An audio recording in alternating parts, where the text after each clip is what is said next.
فاخذ مکانہا تو میں لے لیتا ہوں بعض اوقات ان کی جگہ پر دینار،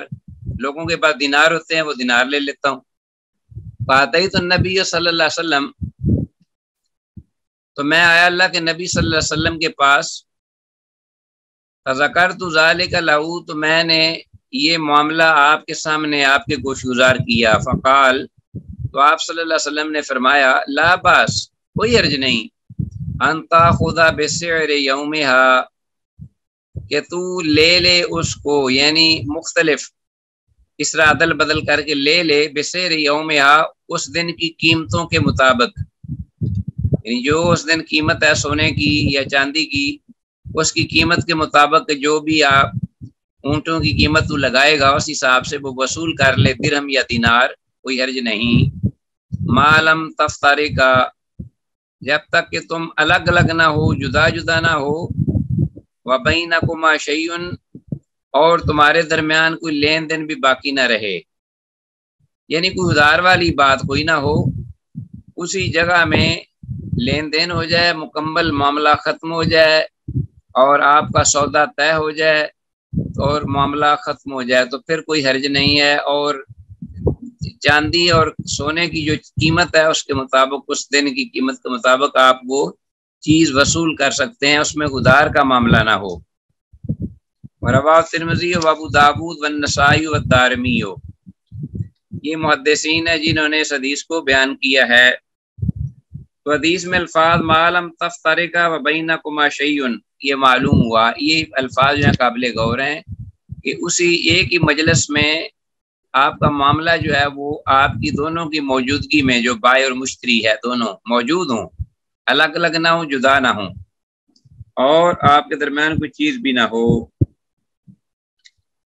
تو اس سے معلوم یہ ہوا کہ چاندی کی خرید و فروخت میں یا سونے کی چیز کی خرید و فروخت میں ہاتھ پہ ہاتھ لینا دینا ضروری ہے، ٹھیک ہو گیا نا جی؟ تو قیمت ایک ہونی چاہیے، برابر ہونی چاہیے۔ آگے ہے اس میں ہمارے پاس دوسری حدیث، آگے نیکسٹ 2872 وعن العداء ابن خالد ابن حوزہ رضی اللہ تعالیٰ عنہ، عداء بن خالد بن حوزہ صحابی ہیں رضی اللہ تعالیٰ عنہ سے یہ روایت مروی ہے۔ اخرج کتابا، ہاں جی، انہوں نے اپنی ایک تحریر نکالی، عداء بن خالد بن حوزہ خود کہتے ہیں، ان سے یہ حدیث مروی ہے کہ انہوں نے خود اپنی ایک تحریر نکالی، اخرجہ لکھی ہوئی تحریر، ریٹن، اخرجہ کتابن، کتاب سے مراد عزیز طلبہ ہر وہ چیز جو لکھی ہوئی ہو، مکتوب، هذا ما اشترى العداء بن خالد بن حوزہ من محمد رسول اللہ صلی اللہ علیہ وسلم۔ تو اس میں لکھا کیا تھا کتاب میں کہ یہ تحریر ہے، هذا ما اشترى، یہ تحریر اس چیز سے متعلق ہے جو، ہاں جی، یہ تحریر اس چیز سے متعلق ہے جو مشترا خریدی العداء بن خالد بن حوزہ، عداء بن خالد بن حوزہ نے، میں محمد رسول اللہ، محمد رسول اللہ، اللہ کے رسول صلی اللہ علیہ وسلم سے جو چیز خریدی، کیا خریدا تھا؟ اشترا منہ عبدا او امتن، کہ انہوں نے آپ سے کوئی غلام خریدا تھا یا کوئی لونڈی خریدی تھی، ایسا غلام یا لونڈی کہ لا داع، کہ جس میں کوئی کمی نہیں تھی، ٹھیک ہے جی، لا داع، جس میں کوئی مرض یا بیماری نہیں تھی، تندرست و توانا تھے، غلام تھا یا لونڈی تھی، اس بارے میں راوی کو شک ہوا ہے، اس لیے انہوں نے دونوں لفظ استعمال کیے ہیں، دونوں میں سے کوئی ایک تھا، یا میل تھا یا فیمیل۔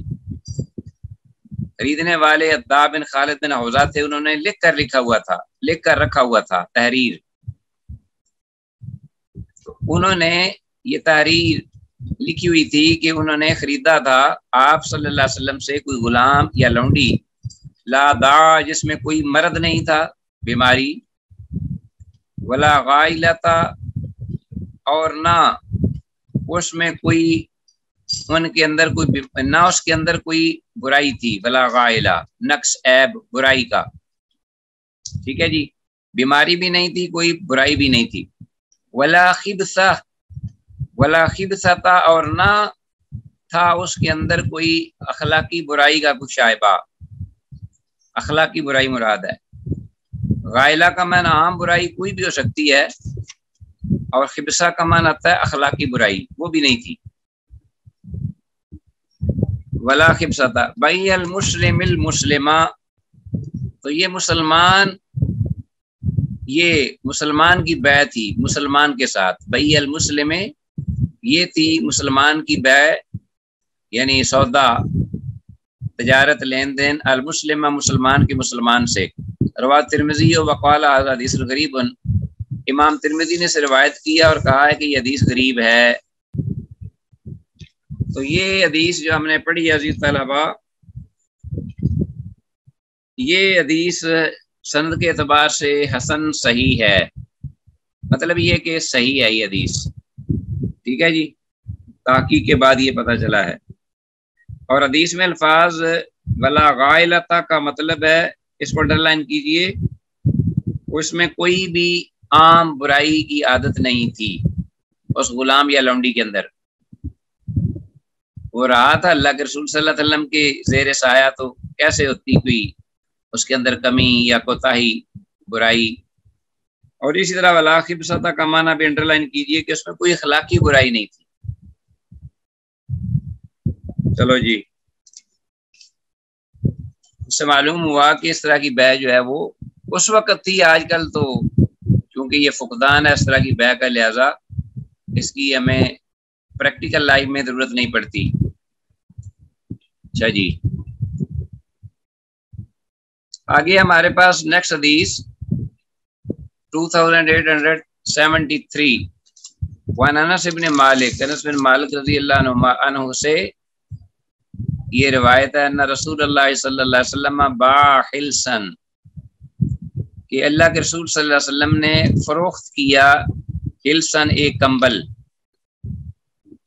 جو ہے وہ فروخت کیا، وقادہن اور ایک پیالہ،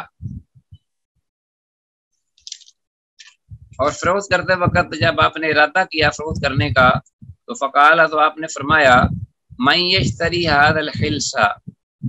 کون ہے جو خریدے گا اس کمبل کو، والقدح اور اس پیالے کو، فقال رجل، تو ایک آدمی نے کہا آخذہما،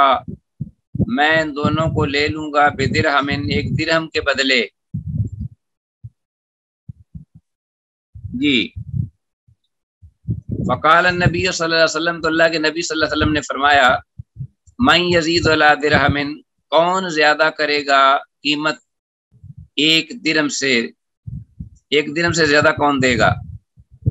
فاعطاه رجل درہمین، تو تب ایک آدمی اٹھا اور اس نے آپ کو 2 درہم دینے کا اعلان کیا، یعنی 2 درہم دے دیے، فاعطاه رجل درہمین فباعهما منہ، تو اب اللہ کے رسول صلی اللہ علیہ وسلم نے وہ دونوں چیزیں اس کے ہاتھ بیچ دیں جس نے 2 درہم دیے تھے، رواه ترمذی و ابو داؤد و ابن ماجہ۔ تو اس حدیث کی جو اسنادی حیثیت سلسلے میں عزیز طلباء،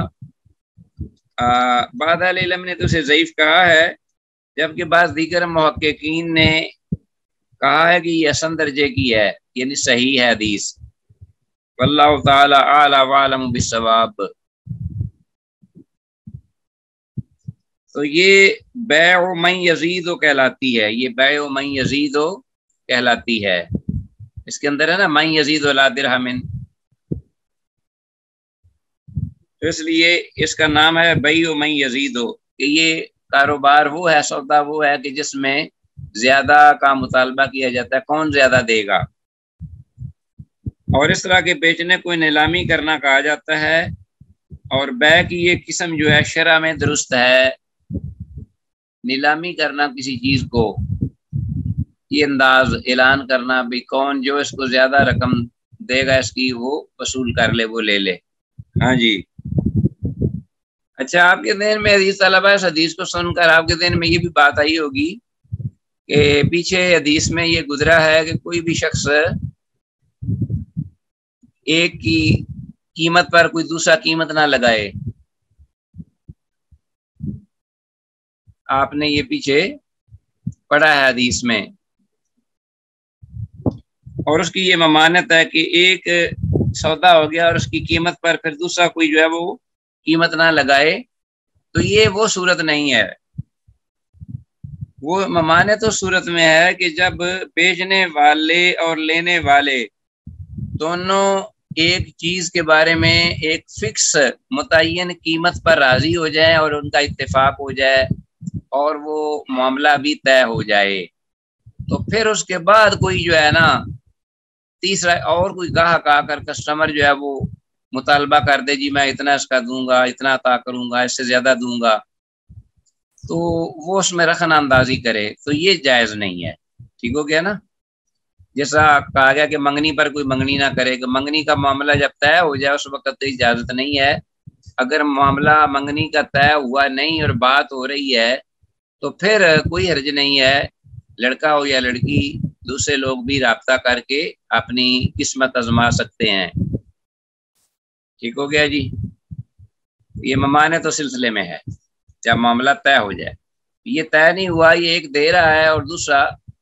ایک بولی ایک نے دی کہ میں اتنی قیمت دوں گا اور فروخت کرنے والا اس نے ابھی طے نہیں کیا،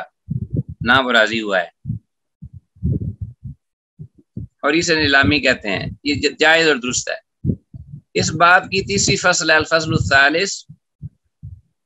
حدیث نمبر ہے 2874. واصلہ بن الاسقا رضی اللہ تعالیٰ عنہ بڑے جلیل القدر صحابی ہیں. قال کہتے ہیں سمعت رسول اللہ صلی اللہ علیہ وسلم یقول، میں نے سنا اللہ کے رسول صلی اللہ علیہ وسلم کو یہ فرماتے ہوئے، من باع عیبا لم ینبہ، اللہ اکبر، جس شخص نے بھی من باع بیچی کوئی چیز عیبن عیب والی، عیب دار، نقص ہے اس میں، عیب ہے، کمی ہے، لم ینبہ تو جو اس نے اس کو واضح نہیں کیا، اس کی بابت بتلایا نہیں، خبر نہیں دی، لم یزل فی مقت اللہ تو وہ ہمیشہ رہے گا اللہ کی ناراضگی میں، اللہ کے غصے میں. او لم تزل الملائکۃ تلعنہ یا لم تزل الملائکہ ہمیشہ رہیں گے فرشتے تلعنہ اس پر لعنت کرتے، یا اس پر لعنتیں بھیجتے رہیں گے ہمیشہ کے لیے فرشتے. رواہ ابن ماجہ سے امام ابن ماجہ نے روایت کیا ہے. بہرحال اس میں کوئی شک نہیں ہے کہ جان بوجھ کر اگر کوئی اس طرح کی چیز فروخت کرتا ہے اور قیمت پوری لے لیتا ہے عیب والی چیز کو دے کر، تو ایک دھوکہ ہے، فریب ہے، اور یہ گناہ ہے. بہرحال رواہ ابن ماجہ، امام ابن ماجہ نے اس کو روایت کی ہے، اور حدیث سند کے اعتبار سے ضعیف ہے، اس لیے کہ سند میں بقیہ راوی مدلس اور عنان ہے، اور اس حدیث میں اور بھی بیماری یعنی علت پائی جاتی ہے اس کے علاوہ بھی. تو مقت اللہ کو آپ انڈر لائن کیجئے. مقت اللہ کا معنی ہے اللہ کی ناراضگی، اللہ کی ناراضی. ٹھیک ہو گیا جی؟ حدیث بہرحال جو ہے یہ ضعیف ہے، لیکن مفہوم میں کوئی کسی کا کلام نہیں. یہ کبیرہ گناہ ہے دھوکے سے اس طرح کا مال بیچنا اور خریدار کو اس پر متنبہ نہ کرنا. آگے جی باب، نیا باب ہے اسی چیپٹر میں، کتاب البیوع کے سلسلے میں، فی البیع المشروط، مشروط تجارت کا بیان. ایسی تجارت، ایسا سودا کہ جس میں شرط لگا دی جائے، مشروط تجارت، مشروط سودا، مشروط کاروبار. پہلی فصل الفصل الاول، اس میں پہلی حدیث ہے عبداللہ ابن عمر رضی اللہ عنہما سے، ان ابن عمر رضی اللہ عنہما قال قال رسول اللہ صلی اللہ علیہ وسلم من ابتاع، اللہ کے رسول صلی اللہ علیہ وسلم نے فرمایا